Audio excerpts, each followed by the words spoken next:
Hey, what's up, guys? Yellow Sea Podcast, the most diversified podcast in business and entrepreneurship. Today, I introduce you Heidi Smalls. We're going to be talking about food and politics. She tells us everything about the Bloc of Montreal and how she's going to be running to be deputy of Westmount. Also, we talk about food, her food blogging that she's been doing for the past nearly 5 years. And finally, relationship. What kind of advice can you get from a woman who's been in a marriage for 22 years? I'm telling you, is very good. And for those who haven't done it yet, you already know what to do. You need to sign up, subscribe to our YouTube channel if you haven't done already. Share the word, spread it so we can get this podcast out there. Don't forget to follow us on Instagram, on TikTok, which is blowing up crazy right now. And if you're stuck in traffic, we're there on Spotify. And nonetheless, our main sponsor, Rosemont. You know how this goes. The best distillery in Montreal. We have everything. Gin, vodka, rum, tequila. I'm not allowed to say that, so let's call it water of agave, eau d'agave. But you know the deal, so go empty those shelves at La Sac. And let's begin this show. Let's talk about food and politics with Heidi Smalls. Thank you, guys.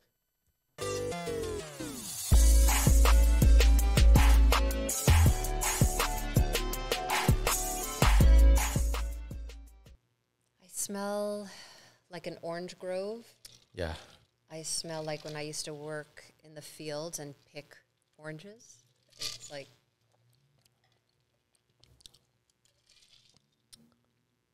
The obvious taste. It's refreshing.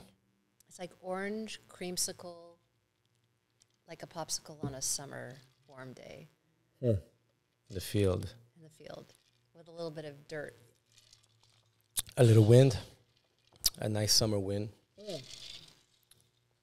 I highly approve of your choice. That would be nice. And like I said, you are, for those guys, I introduce you to you, Heidi Smalls. Blogger, creator, future politician, already in the making. So many things. Woman of power, charming, intellectual, creative.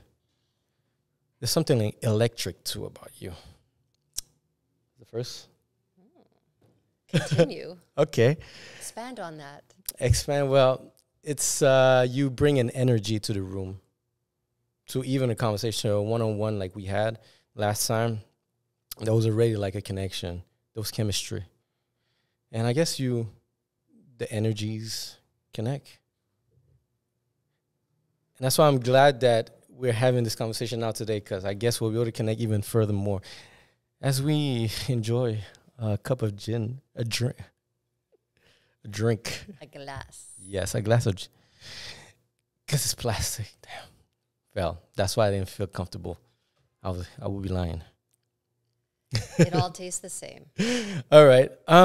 So we want to play a little game, trying to discover what they have. So you mentioned one that's orange-like. Another one, what kind of orange? Clementine. Clementine, yeah. Do you know what is cardamom? Yes, cardamom seed is definitely. I don't know that one. Yes, cardamom is. Get the mic a bit closer. I can, now that you bring up cardamom, I can distinguish and pull it out of that sip. Okay. It's beautiful. It feels like you've given me something similar to what a chef would gift me in a restaurant when they would want me to really get a feel for who they are. Okay. And their signature moves. I would get a beautiful dish scent. This feels like that it was made by somebody who cares and loves to give people a wonderful experience. Wow. Well said. Could drop a bomb for this. I do feel that's how it is too, and this is one of those, most comfortable drink that you can have at a conversation. And one thing that I like about having these business conversations, just these, these conversations about getting to know each other in a spiritual manner, professionally. I like discovering the person behind who they are, the personality. And I'm attracted to, let's say, energies, and that's why I feel like there was nice chemistry when we met. And it's going to be very interesting today. I cannot wait to uncover and peel away all the many different sides of who I am and what I represent and what I wish to share. Great. So let's begin. Who is Heidi Smalls? Excellent question. I'm still learning. In fact, I learn all the time just how curious and willing to expand and stretch the boundaries and never really sit in who I think I am. I'm continuously learning. Just by saying yes to Balarama to run in the provincial elections showed me what I just said to you, to know it's true, not just someone who just sits and says, you know, I like to expand and learn about myself because I read a book. It's like, no, I'm a woman of action. I like to see what I'm made of. So it's really running in the elections and taking a turn in politics feels odd and strange to the naked eye, but if you look deeper into who I am as a person, I'm so community-minded. I'm so actively driven for change. I never knew. I'm kind of like an accidental politician. I would never have labeled myself as somebody who's in the political arena. But if I look and take inventory of all the things that I stand for and that I've done in my career and in my life, all roads lead to this moment, because as a young mom, I would advocate for my kids in school.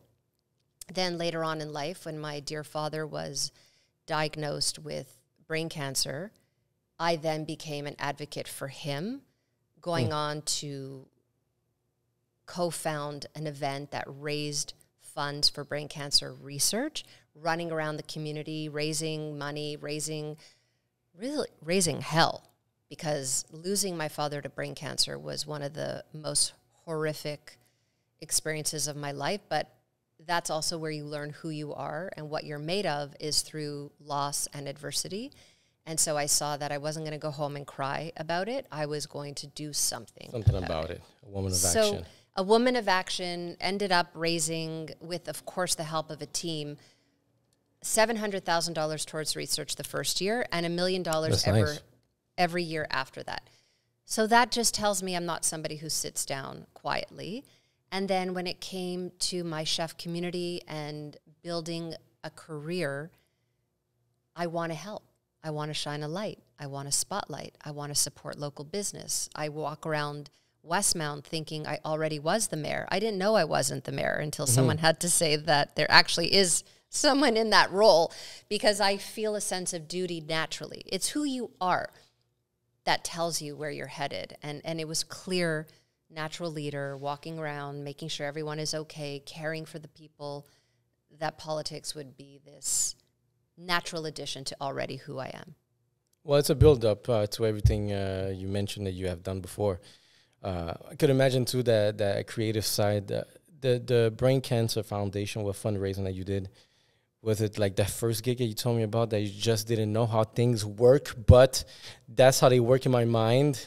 And the way you just decided to execute it, people were just amazed that it's not really part of the standards. I love that you brought that up, and bravo to you for remembering that little tidbit. That makes you an excellent listener. Thank you. But yeah, I think I get a kick out of myself. I really, really do. It's almost as if I watch myself from across the room, and I have these out-of-body moments where I'm like, what's she going to do next? I really enjoy watching myself. So when it comes to putting an event together, I was like, oh, I didn't even give my kids a birthday party. I don't believe in parties. But here I am organizing a massive gala event. And many people said that the city of Montreal cannot support another event. There's just not enough money to go around. Everyone has their cause. There's no room for more. And I was like, nope, I block everything out. I have tunnel vision when I want something, and I don't listen to any of the negative. I listen to smart people around me. Don't get me wrong. There's a difference when you get educated people to give their 5 cents worth towards a move you're about to make. But that's it. I shut out the noise. So that event, called A Brilliant Night, couldn't possibly resemble another event in the city of Montreal because I had never been to a gala before. And I didn't even know how to replicate something else because it was like you said, it was from my brain, it was from my heart. In fact, the tagline was brain cancer for the brain led by the heart. Because that's very nice. That moment nice where one. Everybody arrived at the planetarium of all places, they left saying, Heidi, this is like something we've never experienced before. How did you pull it off? It's not how did I pull it off. It's not a hat trick. It's who I am. It's how I'm made. It's how I'm raised. So that will show itself naturally in any given situation. And the gala event was a beautiful example. That's great. And I like what you said because I do find there's people that I've met throughout the years that don't have the theory of how things should be done, but they have the flair to implement it and put in their vision to it. And I find like maybe in those cases, the less, let's say, theory you have towards, let's say, trying to make something, the more creative, the more powerful, even meaningful it becomes. And like I had my last guest too that I had is a human resource expert.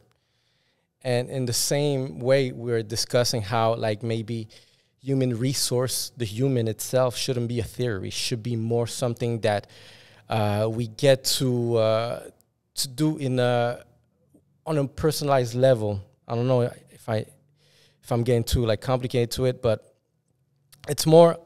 I find that you want to be able to distinguish people, treat people based on who they are. And when you do an experience where there's no theory, well, you get something else more that's like the flair, the creativeness, that mix and creates these events. And I could relate to it with the same thing we're doing here because we have no idea what we're doing, but we're doing something that we have in our minds. We just implement and pass into action. Yeah, people sometimes get in their own way. They overthink and they get stuck in the thinking process, and then there's no action. And I believe you have a beautiful mixture of the two. You have to be obviously a well thought out idea, but then you have to execute. You can't stay in that thought too long. You have to be movement, goal oriented. To execute a plan is everything. Everybody's got great ideas. It's what do you do with those great ideas? Exactly. That's what counts. And coming back even to politics, what will be nice about me, I think, there's no template yet again. There's like with the gala event, I didn't have gala events to pull from for experience. It came from a place of wanting and desiring to make a difference.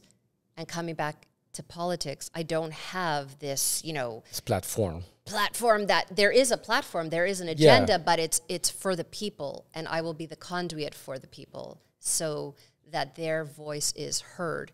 I am a window, I am a vehicle to ride for the people. There's nothing like a used car salesman agenda where it's like, I got to move the cars off the lot. I got to just promise things just to get that seat. It won't come from a place like that. It's going to come from heart. We need to change. And what about Bloc Montreal that made you choose them as opposed to everyone? Because the story this is where I'm intrigued, this is where I find like really our connection comes down. We're put in contact through Simon Marseille. Thanks for the connection. Here we are, one connection away from having a discussion that can shape the future of what we're doing. And I was curious about that move, Ballarama. Brand new guy. He ran on the last election. He did an introduction, I guess, and he's going straight for politics, as we could tell. And I guess he wants a piece of, be able to implement his vision. Is he going to be the first black guy running in this position or even trying to make it? I believe so. So that's a shift already, the diversity behind it. Absolutely. But what moved me when I first met Ballarama, there's something that they say in the industry where star power, but it's really more than that. It's like what you say when somebody walks into a room, there's an energy shift. You could feel their presence and what they stand for. And the world needs everybody, right? The world needs the quiet ones who get the job done and you wouldn't even know it's being in the works. And then the world needs the ones who have a strong voice and a powerful presence. And when I met him and I heard about his life story, I was immediately taken with the person and the story. I like to know where people come from. I want to know the cloth that they're cut from. I want to know what motivates them. And when I hear their story, I'm always about the person's story. I then can formulate my opinion around, do I want to help them? Do I want to help catapult them? Do I want to introduce? I'm a doer. I'm like, what can I do for you? How can I help you? And so when I knew his story and I got to know the person, that's when I said, I want to help you without any political ties whatsoever. It was just me wanting to help a great man with a great vision. What can I do to help? What doors can I open? And then after working together and trying to open and make introductions in the community, he just turned to me and he said, you've been in my blind spot because you're the queen of Westmount and the queen of downtown. That's and nice. the businesses and owners and chefs know you and love you. Do something greater, like cast a wider net. Imagine what you could do if you ran with me. I'm like, ran where? Like, I didn't even know what the jargon, what it meant. But I just knew that what he stood for, which was the island of Montreal, the beautiful love and care we have naturally. We all play in the sandbox beautifully. I've run 2 careers, 2 businesses without being fully bilingual. Why? Because our city embraces everyone on its own. We have moved past all of these barriers. This is old guard talk. This is our grandparents' fear. This is not the generation right now. We don't live in fear. We live in harmony. We play beautifully. We speak beautifully.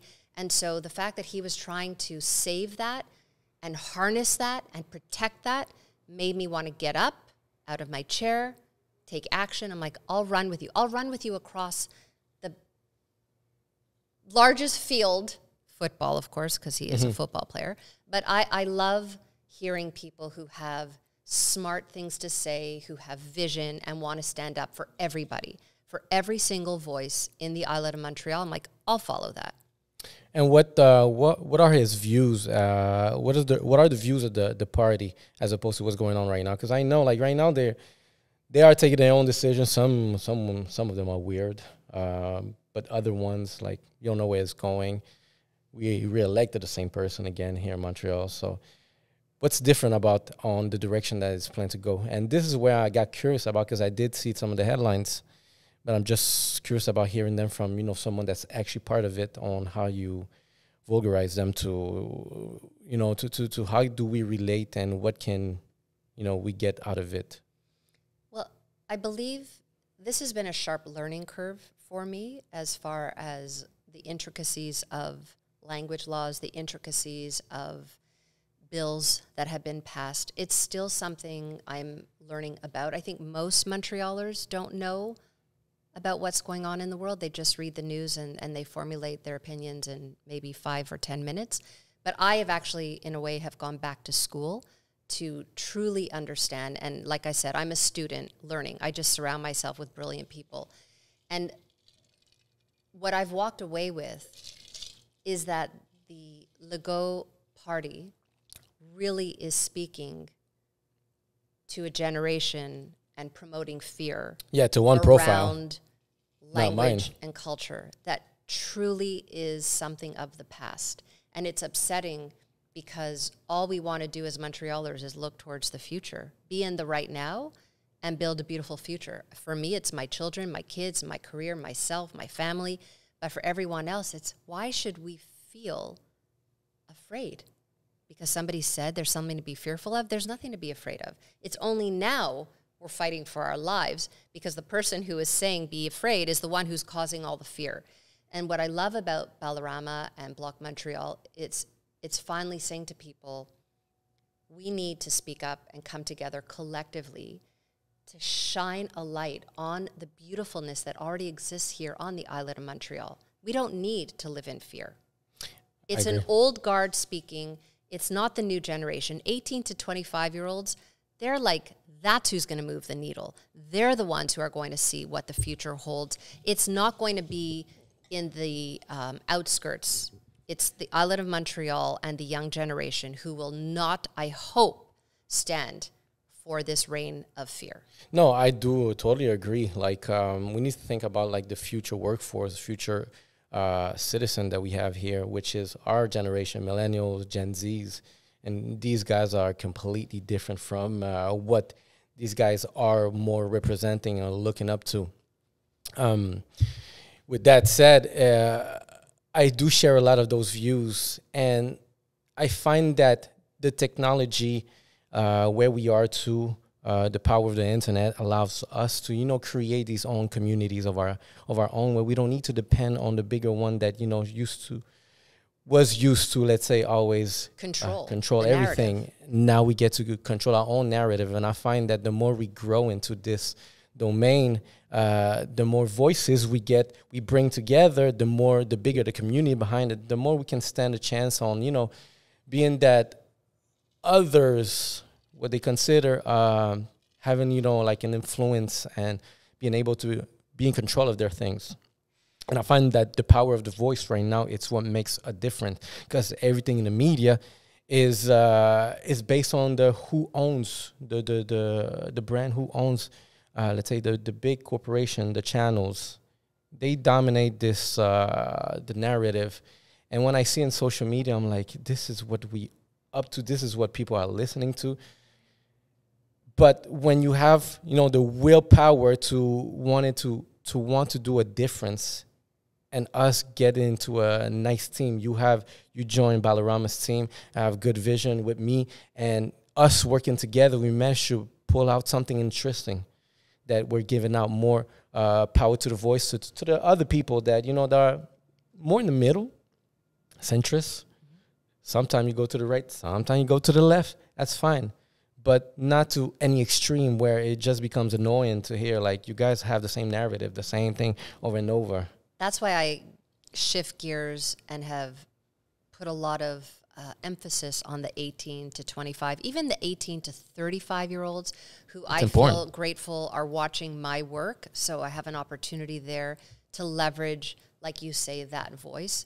They are the ones with the buying power. They are the ones with the vision. They know how to play nice. The kids are all right. They've got it. So the hope is they are the ones to move the needle, and I hope to take Bloc Montreal and the platform and all that Balarama stands for and start hitting campuses, going to talk to students, like how Obama flipped the switch in the States by talking and recognizing the true power is not with the old guard, it's with the young ones.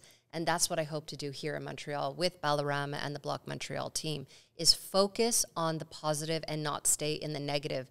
Staying in the negative, the fear, the old guard, no. Looking a little bit more, like you say, towards the middle, there's a beautiful, it's very nice and peaceful. Peaceful place. We get along. We could argue and still get along. Yes. And so that's where I choose. I don't ever stay in the negative. I don't stay in the sorrow. I look for the light, and that's where I want to play. To be in that negative zone. Yes. Always trying to find someone to blame, someone to, to hate on. No, you guys, keep it moving. Yeah. We got our own things going on. That's the goal. That's you should come join this side. Side is sunny, it's colorful, and warm. We have drinks. People always say, Heidi, your world is so beautiful. You must dream of rainbows and unicorns and sunshine. I do. You do? Absolutely. Nice. Yeah. It's who you are, no matter what. Even when difficult things happen to me and sad things happen, I stay in it for a certain amount of time, because I think you should pass through and not skip the moment, but then you get out of it and you walk through it and you come out on the other side. You're stronger, you're more resilient. That's even the pandemic, as difficult, and we're still in it, it united everyone in this collective experience that anybody who had lived a perfect charm life no longer can say they've lived a perfect charm life. The entire world collectively experienced the most horrific thing, and that's a unifying moment. It is. And there are a lot of people that are hopeful too, and sometimes I share about the dystopian future that we're being projected in movies, Netflix. That's what sells. At the same time, like horror and just like dark world. I don't know if we're going there. Certain things push us to see. Really, I don't know. It's always a choice. I don't know. It's dark. It's dark. There's always the dark side. It's just what you do when you're faced at the crossroads. Do you go left or you go right? Do you go towards the light or towards the dark? Towards the... I seem to be pulled towards the light. Come the light. But to change topic, something more like, colorful, joyful, I guess, because right now we're just going deviating on the dark side again. Well, I'll pull you back. Come back yes. to the light. So, what's the most, like, I was going to say something like, but it's not going the right direction. Let's talk about your food. Because I seen this is something that I saw that it's very nice. How did you get into, like, really the food? You're a blogger, right? Well, I like to say food writer, food creator. Writer. I am somebody who loves to gather people. So the beautiful extension of that desire would be around a table. Furthermore, it'd be around food. I come from a very traditional Jewish background where in the morning you're worrying about what's going to be for lunch. And then at lunch, you're already worrying about what's going to be for dinner. It's very centered around my whole life is food. Food, I come from a big family, 3 brothers. We're a family of 6. So the seed was already planted. My late father was a dentist, but he taught me all about appreciation for ingredients, taking me out on long walks at our country house. He was an avid gardener. He'd win awards. He taught me the value of slowing it all down. If you want to know what it feels like to slow down, grow something. Plant a seed, water it, and watch it grow. And then you'll have a sense of what it means to be still and appreciate what's around you, because we get bogged down with things coming too quick, too easy. So my dad really started that little seed and kernel for food, for ingredients and nature. And then all my life, funny enough, growing up, even though my dad was a successful dentist, we were a big family, and going out to restaurants was kind of never happening. We were just too many. It was limited to many people. It was just too expensive, and that's not what we did. We would just eat at home around the table. So the desire for restaurants started early on in my childhood, always wanting to go to a restaurant. Like, all the kids would talk about it, and what does it mean to get all dressed up? I had glamorized it from a young age. Okay. And then in my adult life, being a young wife, being in a marriage, being careful with 3 kids, again, I had these limitations around going out for dinner. All I wanted to do was go out for dinner and follow restaurants and chefs. Since I was a young girl, I would follow the food scene and have a little folder and cut out reviews and save my money and wait to go. But I always was under these constraints. First, it was my father. Then at the time, it was my husband when I was married. So finally, I end my marriage and I start a complete career switchover. Why? Because I had a conversation with myself and I said, okay, you experienced the loss of your father. You want to make these big decisions because you see how precious life is. You end a 22-year marriage. Now what are you going to do? What are you going to do with these big changes?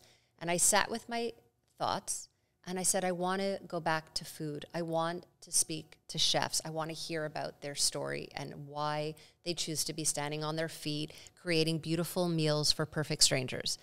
And I took that desire and curiosity and I wrote a letter to the Montreal Gazette with an outline of who I am, what I want to do. Here are my relationships with all the chefs in the city. And I sent it.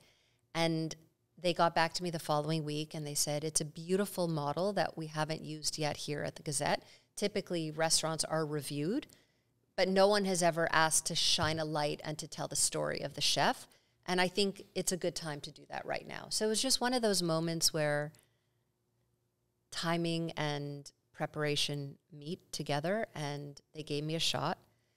And I got to walk in on my own terms and choose restaurants, sit down with chefs, hear their story, eat their beautiful food, nobody telling me I can't do it. It was like really a dream come true. It was a huge desire led by, of course, appreciation and admiration for chefs and food. And I believe it had a little bit to do with always being reined in, like always being told, no, I can't go to the restaurant. And now I'm like, no, you yes, I can go to any restaurant I choose. How long ago did you start the 2018. 2018, so roughly 4 or 5 years ago. Correct. I think I'm in my 5th year now. All right, interesting. Well, I find because, let's say, even if the Gazette would have said, no, we're not interested, you still had the power to the internet utilizing this tool, which is like now the personal branding to push yourself. And I find that this combined, let's say this, even if you want to go on the side, because it gives you recognition. Having, let's say, hey, I write at the Gazette. You combine, that lifestyle. It creates something very interesting as a profile. Absolutely. And this is, I find that you are a hustler at getting your ways. I have this burning flame inside of me that just sometimes I get into bed and like, it's okay to slow down, Heidi. It's okay. And then I have this idea where I'm like, I want to be on TV. First it was I want to be in the Gazette. And then last Christmas I was like, I want to be on TV.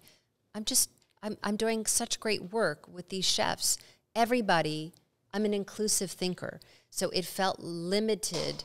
I wanted all of Montreal to be able to see these chefs and fall in love with their story and their food. Woke up in the morning. I Google how to get onto TV, and I called a friend of mine. I'm like, how do I get onto the news? Like, what do you mean? I'm like, just tell me. Who do I speak to? Who's in charge? And so I found the right person. I emailed the person. I sent them a little sizzle reel of my work. And then he emailed me back right away, and he said, you should probably put a disclaimer to your email saying, don't watch my work if you're hungry, because he couldn't get over the amount of food and chefs and all that I was portraying. And he's like, okay, well, let's have a phone call. Mm-hmm. And then I emailed him back. I said, no phone call. I want to do a Zoom. I want you to see me. I want you to feel that energy. And if it's a phone call, it's much easier to say no to a voice, but it's way more difficult to say no when you're looking right at me on a screen, because it was during the pandemic. Yeah. He's like, well, you're one tough cookie, but okay, fine, we'll get a Zoom. So we do a Zoom, and he's like, you're smart. That was very clever, because you're right. It's very difficult. Your energy is so explosive. You are like coming through the screen. Let's figure out a way to get you on TV. So it's just, I don't take no for an answer. I fight for what I want, and I don't listen to the noise. Good practice for about... Stubborn. Yeah. Stubborn, we could say. I want what I want, and I want it not okay. for me. I want it for the greater good. I have a certain, maybe it's a motherly thing. I've been a mother for over 22 years. I was a teacher at the very beginning of my career. There's just a sense of knowing. It's like I say to my kids, I have to be strict because I have to know better. I have years of experience to know better. And so I just take that and I implement that in my work when I make decisions. It's like, I have the years now. I should know better and know how to make good, proper, mindful decisions. Well, definitely as we get older, you get wiser. You seem like a very wise I'm 48. lady. All right. 48 wise. Yeah, but that's good. And I find that it's good to see that you're comfortable saying your age, because I asked that of someone else and she refused to say it. Oh, it was a traditional approach of you don't ask a woman her age. Well, maybe because she didn't look this cute. I like the confidence. See, this is why we need to elect. It's like I think beautiful, growing gorgeous. I think it's growing older is a blessing. I've learned to appreciate every line, every aspect. I think, especially when you experience a loss of a parent, and my father passed away at 71, you realize it's okay. I've earned every laugh line, and it's good to grow old and watch your children and your children's children. I'm very proud of my age. I've never hidden the fact that I'm 48. And it's fun growing. I'm 35. I'm still young. You're a baby. I'm a baby. I heard that before from from someone who's in her late 30s. She was like, you're still a baby. I'm like, we're like 5 years difference. It's not that bad. But I'm so happy where I am at 35 growing. It's such a fun thing. I used to dread about myself back then when I was 24, like, try to be old and you don't have enough experience. You don't have this. Now 35 is still young. But it's wise experience. You have assets to yourself. You have of course. controls. It's like breadcrumbs along the pathway. It's like every little breadcrumb, it adds up. Yeah, it does. It's a nice decision, because I make better decisions now. Less mistake, but I can afford to make the same mistake that I used to do when I was younger. Too much at stakes. I still make mistakes as well. I make them probably daily. Oh, that's maybe regular. the age and wisdom comes in that I recognize quicker I just made the mistake, as opposed to maybe when you're younger, it takes longer. Or even your reaction on a mistake, how you're going to react to it. Because some people will, like, just feel bad about it or blame someone. But if you could be just mature and wise about it, like, Own it. if I get mad about it and being pissed is going to last 5 hours, that I'm not, let's say, correcting this mistake or just trying to do something different about it, I'm just wasting my time. I agree. And in fact, when Balarama had asked me to run in the Westmount Saint-Louis riding, and I had said yes, my kids asked me why I said yes, because I do so much, and won't it really, add to my already busy life? My answer to them, because I said yes for them as well. I wanted them to see what it means to stand up and be brave, take risk, and have a voice. And especially at 48, where most people feel perhaps like, okay, they're coming to half their life and maybe they've done all that it is that they wish to do. I don't want to ever stop pushing myself. And I am worried and fearful and all of those things. But the desire for change and growth wins way more than giving into the fear. And it's cool to see as you get older that you still have an opportunity to learn about yourself. I don't want to be done at 48, like, I know everything there is to know about Heidi Small, and I have nothing else to grow and feel excited about. Like, you should try to find things all the time that excite you. That's how you stay alive. So now you're single? Correct. Are you in the dating life? Are you... I have getting red. taken, in all fairness, I was married for 22 years, and beautiful 22-year marriage. And when I made the decision to end my marriage, it was a real moment for me to learn about who I am, because I was so young when I started out. The thought of another relationship was just too far from my mind. I love men. I love love. I'm the biggest romantic. I'll for sure get married again. But I needed time. I needed to step back and kind of undo a lot of the mixed wires that get crossed when you share a life with somebody. You want to keep, of course, the good wires, but you really want to spend time untangling the not so good ones, if you will.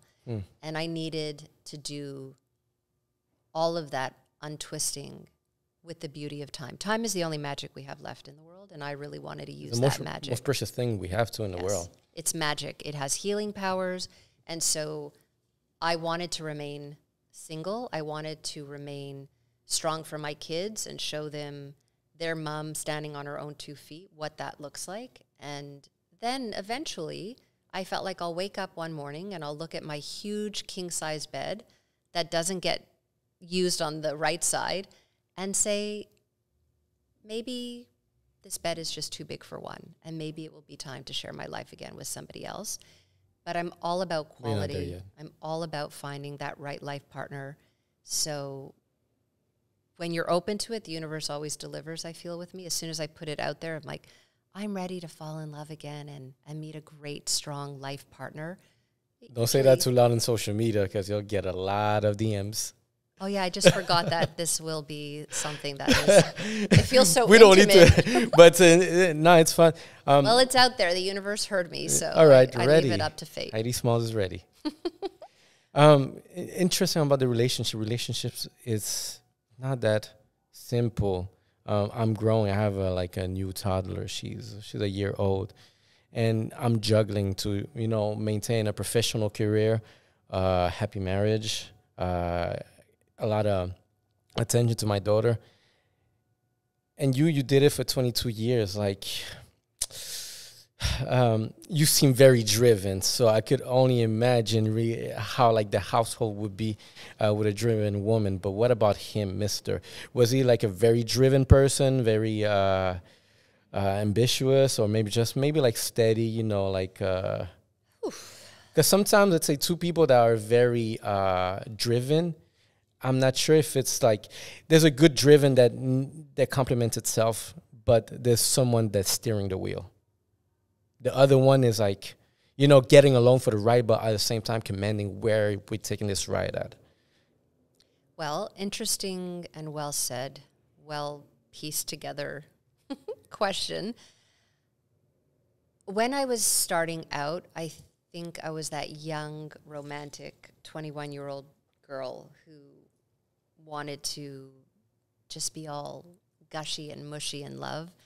And at the time, my husband was, like this big martial arts type of strong man. I would refer to him as Rambo, just to feel safe. If we were out in the woods, he would find a way to make a house and shelter and food. So like an alpha male. That was definitely a big thing. I think coming from a family with 3 brothers who were very protective over me. You attracted someone that's really I'm drawn territorial. to that strength and like, I will protect my woman. But that only lasted so long because... Oh, wow, I guess. As I... No, continue. As I became a woman, a young mother, a career-driven woman, I was growing into my role and who I am alongside being married. It just happened together because I was so young when I started out.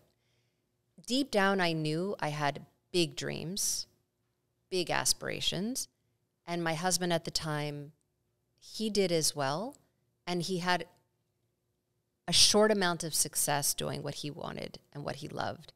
But then after that short amount of success, he faced a lot of adversity and a lot of difficult closed doors, if you will.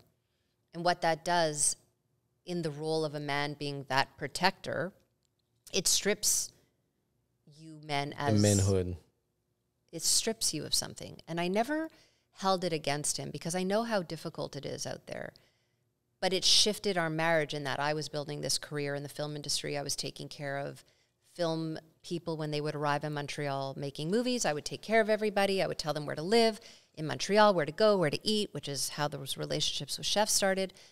And as my career started to get going and gain traction, he was facing a lot of difficulty. And it shifted the balance of our relationship. It shifted the balance of the power. And I think we suffered greatly because of it. And after years and years of trying to make it work, I was very, very sad, but knew that it was time to leave. And we had outgrown one another and the marriage. And it was just time to turn the page, turn the chapter. It wasn't like this big catastrophic divorce. It was like, we have 3 beautiful children. We've had a beautiful life together. It is time to turn the page. We will always be in each other's lives. And I conduct myself in every part of my world in the same way, with respect to beginnings, with respect to endings. He has the key to the front door. He is welcome in my home. We sit down and have family meals still all the time. So I think it says a lot about who you are is how you end things. Yeah. And it's interesting to hear from someone who's been through, I guess, the whole cycle. The kids are grown now. They're independent, so you don't need to be looking up to them. You're going your direction now. You're rediscovering yourself, and you still feel young at heart, even if you see that, you're aging at the same time, but you're doing it beautifully. Me, I'm in that beginning phase, and already I can see that I need to find ways to try to make things work. Sometimes I question, she's a career woman, but at the same time she's very family orientated.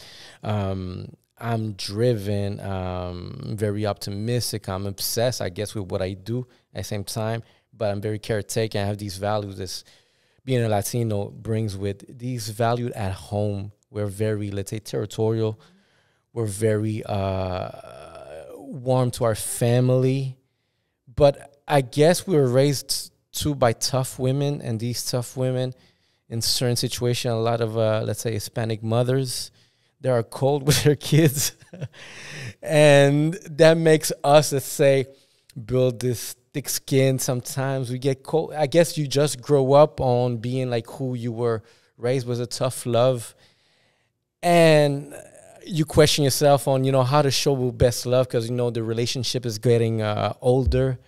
But now you have new adversities, but such as a kid, like managing this, how someone professional and someone driven get to, combine this together and make it balance. And this is among one of the biggest human resource challenges, to balance professional and the personal life. But you see where I'm going. It's just like, what is the smallest thing? Let's say a man. What would you say to your ex-husband that you should have done, let's say, and that could be maybe an advice I would use for myself. Because maybe we all have these flaws. If this guy was, the protector at home, sometimes I feel like I have to be the protector too. And I'm the protector of everything that comes along. At the same time, we organize an event over here. And although it's not my event at the core, but I just feel that I need to protect really what belongs to us in our territory and our assets. But men like that, we have this weakness sometimes that we don't see, we're blind. And I get this often, like really, how can you fix this about yourself that, let's say in this situation, you get to, grow them. And that's why I'm curious sometimes these relationships really, what comes to an end, but how longevity works. Well, it's tough out there, I have to say, for men. I really do feel that way. I feel protective. I have a son. I have 3 brothers. I have an ex-husband. I love men. I think they're incredible, and we can't be without them. I couldn't. But I know it's tough out there because the roles are so smushy and blurry. And, you want to hold the door open for a woman, but you're afraid to hold the door open for a woman because women have been confusing the hell out of everyone with chivalry. Is it dead? Is it alive? But I'm a very old-fashioned girl at heart. I'm everything rolled in one, and I believe open the door for me, take care of me, but I'm also okay on my own. And I think that's really the message. It's to appreciate a well-mannered man and to demand that and want that for yourself, but also know that you know how to hold your own door and you know how to stand on your own 2 feet. And my advice I would give to my ex-husband, and I think that he still feels like a tremendous amount of upset over losing me and not being able to hold the frame and keep the family and his role intact, because he dropped the ball. It's like he just couldn't manage anymore the pressure and the role of raising a family, holding it together, being a breadwinner, keeping up with the neighbors, all this pressure out there. I do feel it. Got to him, and he just broke down, and he couldn't maintain it. And I didn't end our marriage because of that. It plays and seeps into every corner of your life. When the person is broken inside, you cannot go on in life with broken pieces. You have to somehow, at the core, be bandaged up at least and hold it together. And he wasn't able to towards the end, and I had to make a tough decision to love myself enough to leave and build a new family, showing my kids that I actually had to love myself more than even loving them and our family, because if I wasn't happy and strong, nothing will work. And I had to make that tough decision to show them that I want you to love yourself and value yourself just as much as what I'm doing to show you by leaving. And if you're ever in a situation where you're compromised, remember this day where your mom was brave enough to leave and put herself first, which is a win-win for everyone. My kids won by the fact that I put myself first and I built a new family with me at the helm. Interesting, wise outlook on things. I find that it's so tough because the mental health right now it's a big discussion on how men should carry themselves, on how women, the role of the woman. We had a conversation with just recently with one of my colleagues, and I was disappointed in men. I find that men nowadays are a bit softer. You have to talk to them softly, and it's okay. Maybe we need to talk to people differently nowadays, but I find that today we're in an age where everyone is so emotional, so soft about situations. You have to be kinder. I understand be kinder, 100%. But I feel like, as a man having this pressure. It's real. Yeah, it is real. That's why I say I do think it's tough out there for the men. because the roles are so blurred. But at the end of the day, it just comes back to what you just said. Just be kind. You can never go wrong. Just be kind. That's the answer. Do you consider yourself high maintenance? Me? No. I should be more high maintenance. I'm just way too appreciative of the little things. That's what keeps me the most cheerful, is that the smallest things, the smallest gestures make me so happy. Okay. So no, I'm very, let's say, I won't say low maintenance because that just feels not nice. I just say I'm appreciative of all the small things. Okay. Pun intended. I see. No, all right. Well, I'm just wondering at the same time because one of the questions that I did ask a lady, really interesting. Do men get rich for women?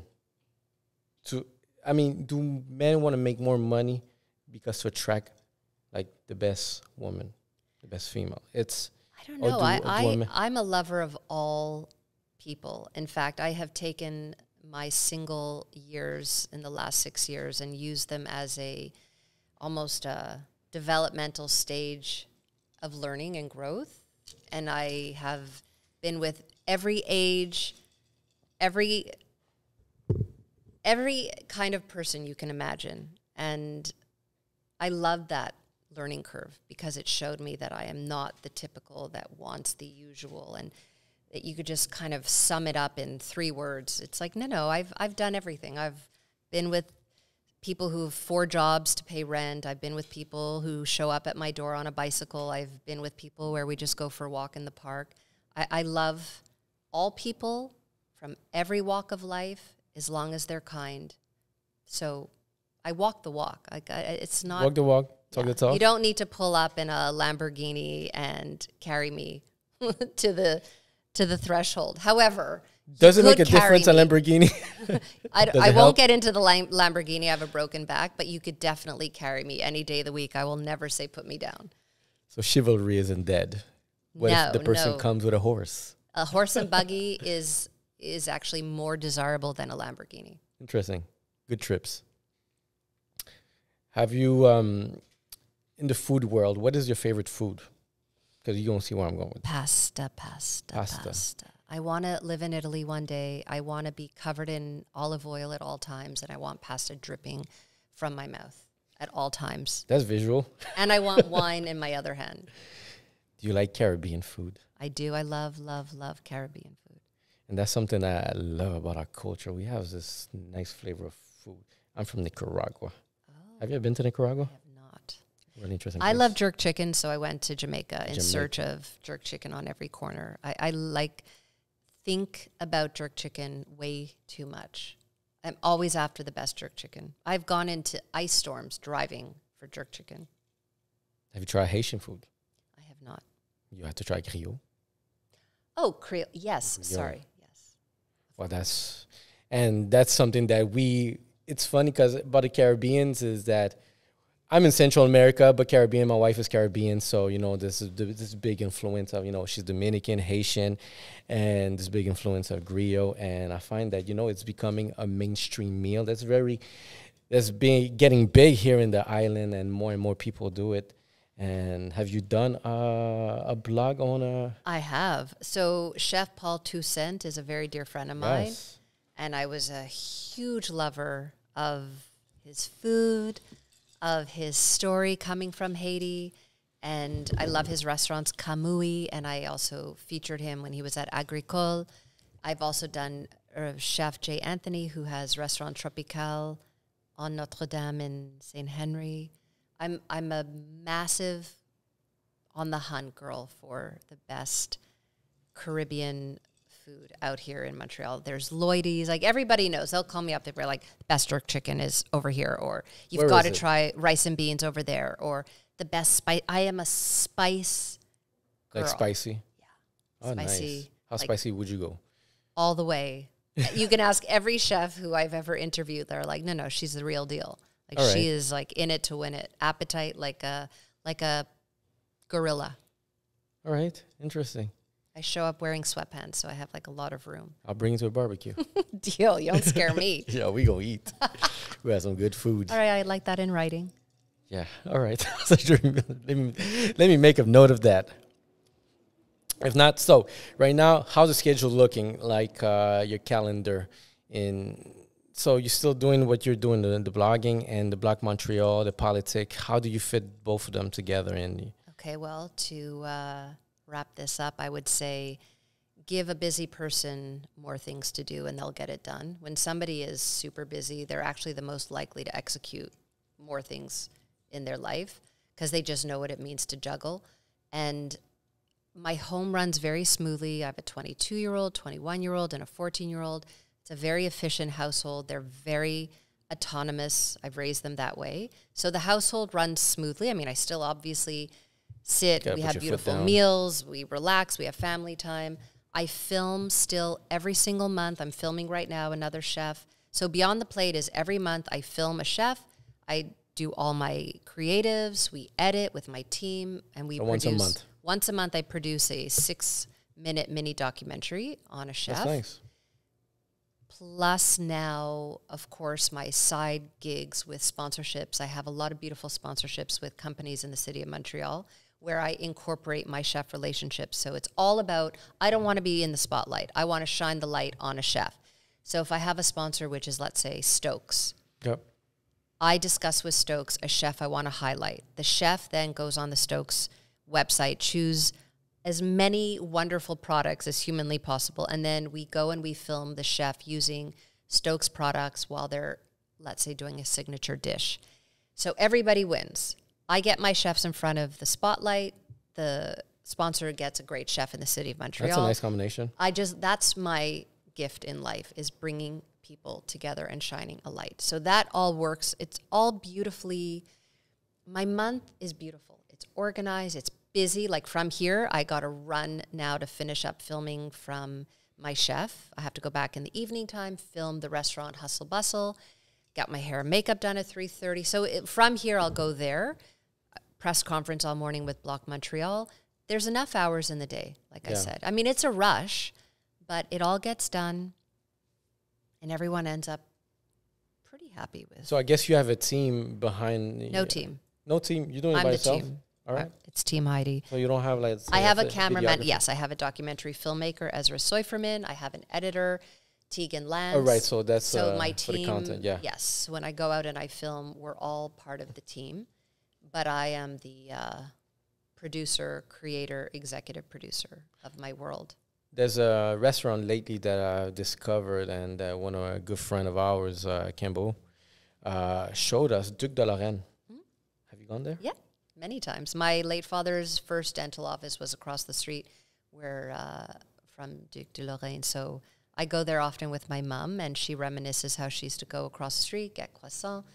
And it's a beautiful hidden gem in the city because you get to see the oratory if you sit outside, and it feels like you're away in Europe somewhere. And I went there, like, exactly, there's that little European vibe to it. And obviously in the neighborhood, the coordination, you could get like that same European from people. It's a place that I enjoy going.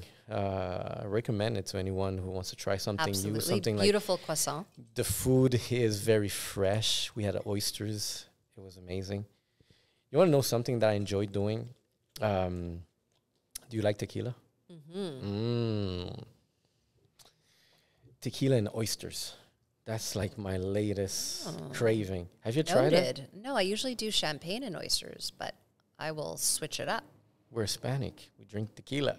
Okay. Added to the roster. No, what I like the idea behind it is that, like, tequila and oysters are not like the favorite one of everyone. They could be enemies for some people. Some people do not like tequila because they had bad experiences. I don't like the strong taste, although they haven't tried like the real smooth one. And oysters, people don't like oysters because it looks slimy. I don't like seafood, things like that. And what I find that tequila, if you don't like tequila because it's too strong, then you wash it. You chase it with oysters, it cancels out.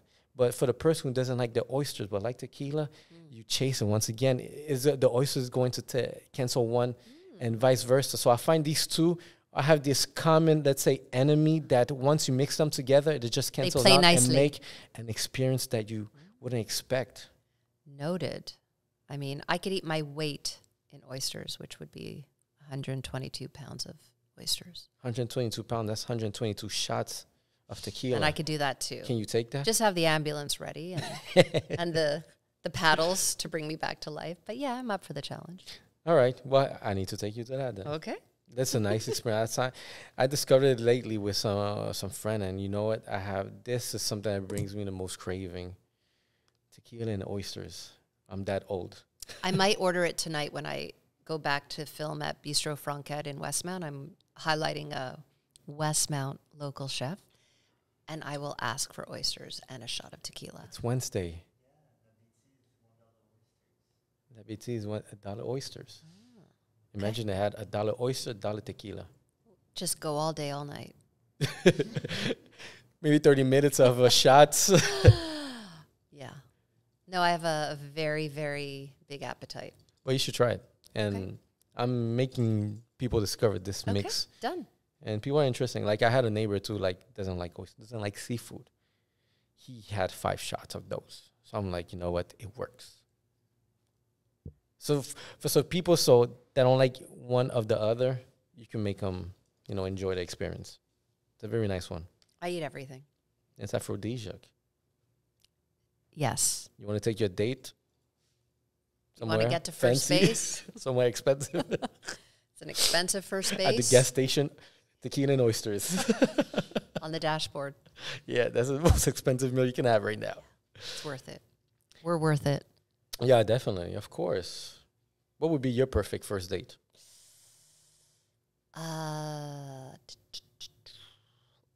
The perfect first date would be an evening that I didn't have to plan it. I just love to be surprised. I love for somebody to take control and plan out the night and have one chef who will be, okay, I shouldn't even say it. Okay, I'm going to tell you another experience. Okay. one person. We can edit out. Please edit that out. Somebody very creative put together a beautiful night that was definitely the top date of all dates, whereby he came to pick me up in an Uber, and he had 4 envelopes, and he handed me envelope number 1, and it was a clue, and it was a riddle where we were going for the first stop. So it was this cute clue, and I looked at him. I'm like, Atlantique? He's like, yep. We go there for a drink on the rooftop, have this beautiful drink experience. It was stunning. And then we finish the drink, get into another Uber, hands me another envelope. This is your next clue. Try to guess. I'm like, Café Denise? He's like, yep.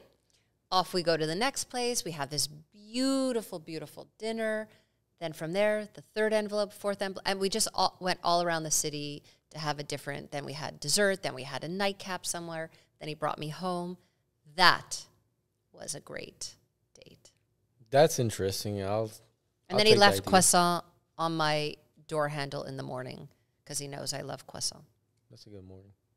That was a good date. All right. Yeah. So anything around food and creativity, and it doesn't have to be this like big expensive night. Like I said, it could just be little cute creative ideas all over. Our city's beautiful. There's on every corner, every wallet. A lot of cultures. A lot of food. So I would say if you're creative with me and you plan it and you just pick me up, that would make a great date. Amazing. Don't ask me where, and don't ask me to make the reservation. Just go for it. Just go for it. All right. I like the idea. Noted. Well, it was nice having you over. Thank you for having me. It's a nice conversation. I know. I kind of like talking into the mic. We have much more to come. Let's do this again. Yes, let's do it. And so what should we keep track on what's going on, like the development? I say watch and follow Ballarama Wholeness, Bloc Montreal. Watch and follow Joel Delbelfe. Watch and follow Heidi Small, whether it's on Instagram, Facebook, all social medias. Follow along the journey, and when there's a call to action, if one of us are giving a keynote or a talk or a press conference, like Don't just sit back and say like, oh, it'd be nice to go. I wonder what they'd say.